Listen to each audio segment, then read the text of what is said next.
Ever since I was a kid, I've loved medieval fantasy and medieval history. So when I saw some castles that had been brought to Adepticon in order to show off the game 1490 Doom, I was immediately hooked on the idea of building a castle, and I bought the rules for the game right away. I began by just sketching some random towers, walls, and other fortifications. Eventually I settled on a layout with 3 towers, a portcullis, a 4th tower that's connected via stone walkway, and a destroyed corner of the castle that's fallen off of the hillside. Once I'd landed on my design, it was time to cut out a big piece of XPS foam down to the size that I wanted. So I marked out where my towers and walls were going, and then used the wire cutter to cut the foam down to the size I needed. I'm cutting the foam at a very slight angle and using kind of undulating motions as I cut through it to try to mimic a rocky hillside. To give the towers some structure to build off of, I'm going to use this tube from a roll of aluminum foil. I'm cutting it into roughly 3-inch pieces using my miter box and a saw. Then I'm hot gluing the tube ends to the board where I want to put the towers. With the towers in place, I can connect them up with some more foam to form the walls. I just measured and cut these off screen using a ruler and a sharp hobby knife. I'm using a mix of tacky glue and hot glue to affix them in place. I wanted the portcullis to be outset from the rest of the wall, so I cut a few more pieces to put on either side, and then very carefully measured out the archway. Once I had the archway cut out, I glued it all together with hot glue. I needed to build out the ground floor of the castle with some inner walls, so I'm just cutting more foam pieces to size and gluing them in place. After that, I needed to make a staircase to link up the ground floor of the castle with the second floor. To make the stairway, I cut an outside piece that would act like the handrail, and then glued the steps to it with hot glue. Then I just glued it in place against one of the walls. After that, it was time to cap off the upper floor. I just cut some pieces to size, then laid down a bunch of tacky glue along the walls. Once I had all the pieces in place, I weighed them down with candles. Next, I worked on building out the towers. For this, I laid down individual bricks that I had to cut out with my hobby knife. I cut out a whole lot of them.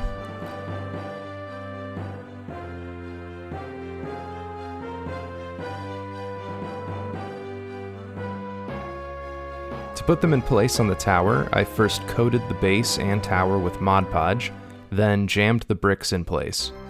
I would do this for the first layer of each tower, and then by the time that I had finished the last tower, the first one would be mostly dry enough for me to place the next layer. I tried to offset each row of bricks and did my best to make the bricks that I was using about the same height. My next step was to cut brickwork into the walls that I had put in place so far. The basic process for cutting in bricks for me is to mark where I want the lines cut, use a hobby knife to cut a pilot line along the marked portion, and then use a pen to widen that line out. So the first step was to measure out where I wanted my bricks and use a marker to draw in the lines. For this, I just used the same piece of foam as a template to keep each row the same height and held it steady while I drew the line in. Once I'd gone all the way around the castle and done all of the horizontal lines, I went back through and drew in the vertical lines. For this, I basically drew in a vertical line on every other row, still using that piece of foam to keep the distance between the lines the same.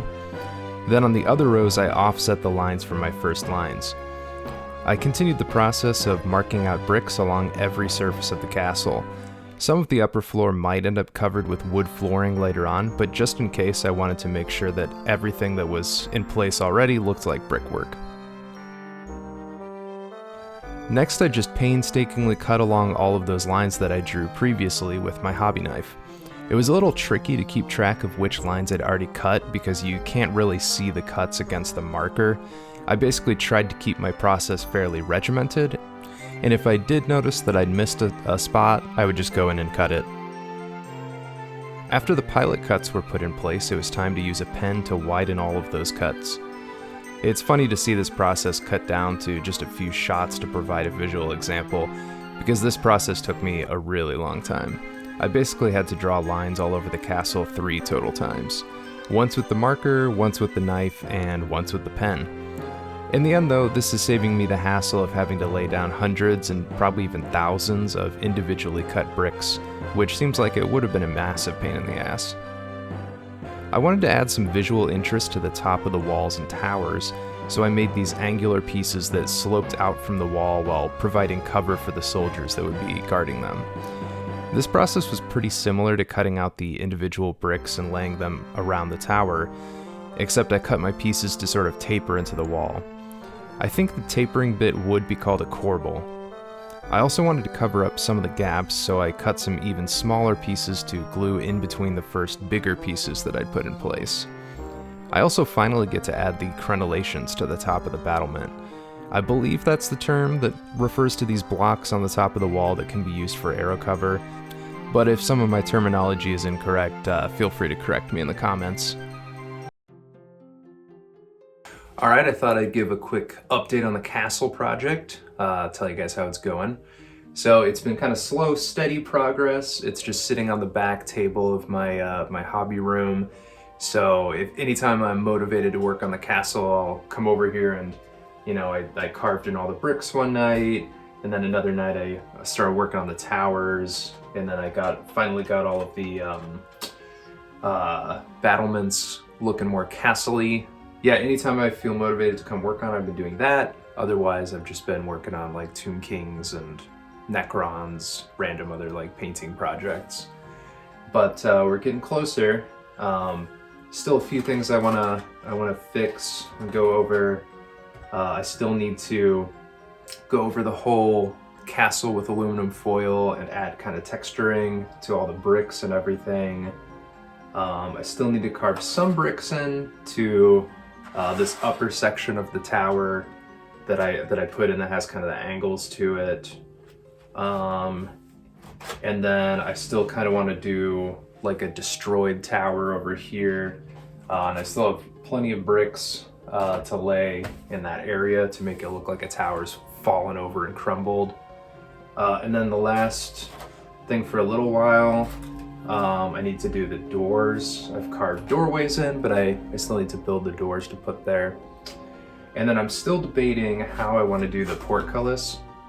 I think it would be cool to cut a little opening in up top here and then build a larger housing for the actual portcullis, and then a little winch with lines so that it can actually like pull the portcullis up into, you know, some sort of chamber up here. You know, which would be more similar to how a portcullis would work in real life. So that's where we're at. Alright, so the next thing I'm going to tackle is the flooring for the towers. I'm cutting up coffee stirrers to use because they're cheap and they're just about the perfect size for this. I'm using some old nippers that I've got to cut them down to size, but you could also use some scissors. For measurements, I'm really just eyeballing it and cutting pieces to size as I work. To fix them in place, I'm just painting some Mod Podge down and then sticking my planks in place.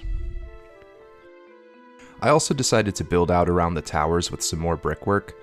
After I got the wood flooring down, I realized that it would look a lot better if the stonework around it was higher than the flooring. So I cut a bunch of bricks to size and just glued them in place with Mod Podge. I also started cutting these bricks a little differently by cutting some angles into the side so that they actually wrap around the tower a little tighter. Now I can work on the doors. I'm using some more of those coffee stirrers and just cutting a bunch of them down to the size that I want. I'm using 2 horizontal coffee stirrers to give the vertical slat some structure, and then using super glue to hold it all together. I also wanted to make some metal hinges for the doors to make them look a little more polished. For this I'm using green stuff. So I'm mixing some yellow and some blue together in a 50-50 mix, then rolling that out into a large flat piece. After I left that to harden fully, I came back in an hour or so later, and using a sharp hobby knife, I cut out the shapes that I wanted. To figure out what the shapes should look like, I looked at a lot of old medieval castle doors, and ultimately settled on this pretty simplified version that I'd seen a lot of examples of. To get the hinges affixed into place on the doors, I'm using some super glue, and then to get the doors put in place in the castle, I'm using some hot glue. The fallen tower was pretty easy. I kind of just took off-cut bricks that I had and glued them together all in a pretty random order along the tower, and I just did my best to simulate the rubble that might have resulted from a tower collapsing due to a catapult attack or something. For the game, this section is useful as another entry point into the castle, but I'll have to count it as difficult terrain. It might be a bit tricky to get minis to stand on it, so I'm going to make a little section that is flatter halfway up, just in case a mini doesn't have enough movement to make it all the way up. I think that I'll count it as only having space enough for one mini to move up at a time, and miniatures attacking down at the miniatures still stuck on the tower will get +1 to hit or something. One of the main things I wanted to try to build on the castle was a real portcullis that would raise and lower. To build the portcullis, I cut brass rods to the size that I wanted using needle nose pliers, then glued them together with super glue.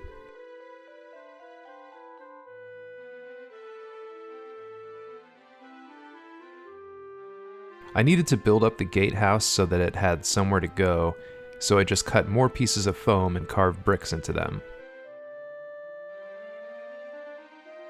After that, I had to build out the tower next to it so that it looked like a soldier could patrol all along this top portion, and to help the silhouette.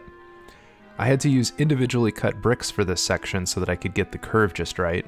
The flooring on the top of the gatehouse was made out of more coffee stirs, and I made sure to leave a gap for the portcullis to fit in. I obviously needed to add more crenellations to the top, so my soldiers have arrow cover, and my castle looks more castle-y. Now we're getting closer to being done with the building, so it's time to add lots of fun little details. I have these gargoyles and torches from this Pegasus Hobbies terrain kit, so I decided to add a bunch of them around the castle. I'm just adding a dab of hot glue to the back of them and jamming them in place. I wanted to personalize the gargoyles a little bit as well, so I whipped up some green stuff and rolled out some cylinders to use for tails and horns and other little details. I want to make each gargoyle a little bit different by varying the horns and tails that they're getting. To add the pieces to the gargoyles, I'm getting the parts stuck to the model and then using a silicone sculpting tool to blend it in.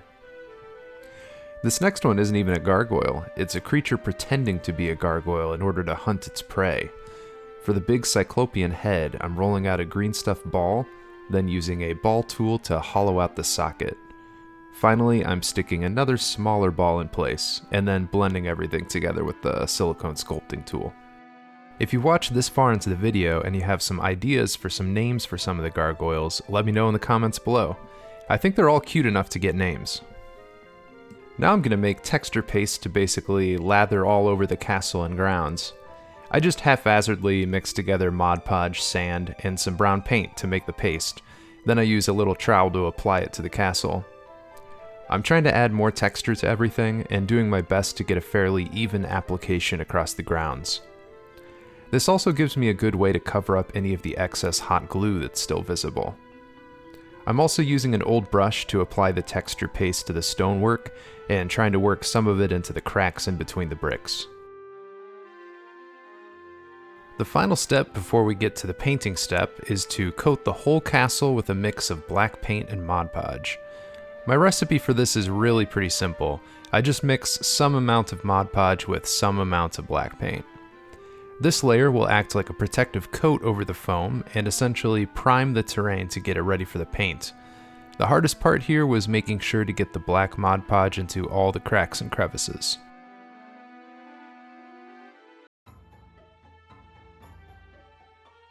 Alright, so it's been another month and we've made a lot of progress on the castle. We've got all of the building done, so we've got the broken tower, we built the gatehouse for the portcullis, we've got the portcullis in there. We've got all the, some of the little details with the wooden doors with the metal hinges and the gargoyles and the torches. And we got the base coat done with the black paint and the Mod Podge. So now I guess we're ready to start painting finally. So the next step is going to be using an airbrush to lay down all of the first round of paint, get everything sort of base coated, and then go from there with all the little details and everything after that, and then plants with like flocking all over it. So yeah, coming to the final stretch. I really like using the airbrush here because it lets us cover a ton of ground very quickly. I started with using a mahogany to lay down a dark brown on the grounds, and a neutral gray for the stone. These will be our base layers, and I started with fairly dark shades so that we can build up to the brightest colors from here. After that, I used several different shades of brown on the grounds to add variety. For the most part, I'm trying to add lighter shades to regions that would get more sun and exposure to the elements, and darker shades towards the parts of the castle that would get a lot of shade. On the walls, I'm going to a lighter gray and following the same pattern, although I also brought in a dark sea gray that has a subtle blue-green tint to it and used that for some of the shadows. I also wanted to use a lighter tan color for the pathways through the castle courtyard. I just focused the lightest tans towards the center of the path and then blended that out using less and less concentrated sprays with the airbrush. The airbrush gives you a ton of freedom for this part. You can really experiment like crazy with the different colors that you want to use, because the airbrush can lay down so many layers so fast that it doesn't take much time to paint back over mistakes you make. I even spilled the pot of my airbrush straight onto the castle twice, and you'll never even really notice where that happened. Now we're going to use our brush to pick out some of the details that would be hard to get with the airbrush. I'm base coating the metal brackets for the torches and the metal hinges of the doors with coal black, and then picking that out with dark silver after it's finished drying. To do the flames of the torches, I'm first base coating with bold titanium white before I paint them red and yellow. This helps the yellow cover a lot better. I'm not even letting my paint dry on the torches, which lets me do some dirty wet blending to make the flame blend from red up to yellow. The wood floors and doors got sprayed with some of those tans from earlier, with the lightest colors focused towards the center. I'm just giving them a fairly thick glaze with mahogany to add a bit more dark red-brown color into the wood. Now that we have the details picked out, it's time for an all-over black oil wash. For this, I'm just taking a bit of Mars Black oil paint and adding mineral spirits to it. Then I'm slathering this all over the entire castle. This is going to knock back a lot of the brightest colors and help blend things together. It really is mesmerizing seeing this on film. I think it's even more satisfying than I was actually doing it. Just seeing that wash just coat all those stone walls, so relaxing.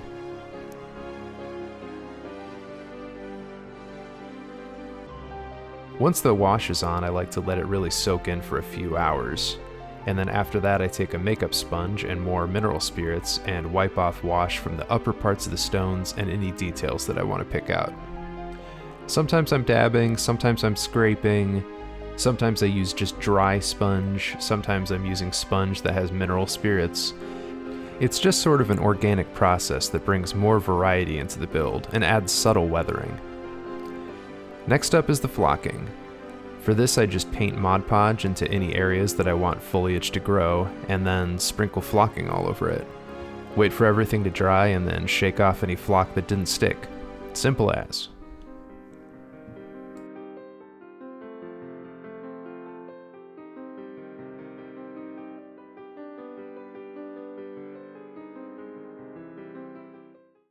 It wouldn't be a Redbeard Hobbies video without a creepy story. So let me tell you about the creatures haunting this old ruin. Ahriman, or eye monsters to the layman, have taken up residence here. The male of the species is the hunter, and it spends its time disguised as just another gargoyle on the top of the castle. When it spots its prey from the top of the castle, it swoops down upon its foe. The last thing its victims hear is the loud flapping of its ungainly wings, and the last thing they see is the hypnotic eye staring at them unblinking. The Ahriman isn't very quiet. It's not like an owl that swoops silently upon the mouse, snatching them up without warning. Instead, the Ahriman uses some sort of dark power to lull its victims into a daze as they stare into its one great eyeball. Then, after its victim is transfixed, it will latch onto its throat and drain the blood from its veins. Ahriman want to copulate and reproduce, just like most creatures, and the castle's north tower has become a nesting ground for this mating pair. The female of the species is the builder, and she will use a slimy secretion to build spawning pools to lay her eggs into. The female phenotype has no wings, instead gaining long tentacle-like limbs that she can use to mold the pools into the forms that will best protect her eggs. She likes laying the eggs up high, where predators on the ground cannot harm them. The skies are fairly safe for the Ahriman, especially with an attentive male to ward off any intruders. Strangely enough, the Ahriman aren't the only beings dwelling in this castle. In fact, there is one here who is alive when the castle was first constructed over 500 years ago. An ancient vampire, Count Olaf, still lives here along with the animated corpses of his personal guard. The Ahriman ignore the skeletal creatures because they have no meat on their bones, and Count Olaf ignores the Ahriman because they keep the surrounding area clear of intruders.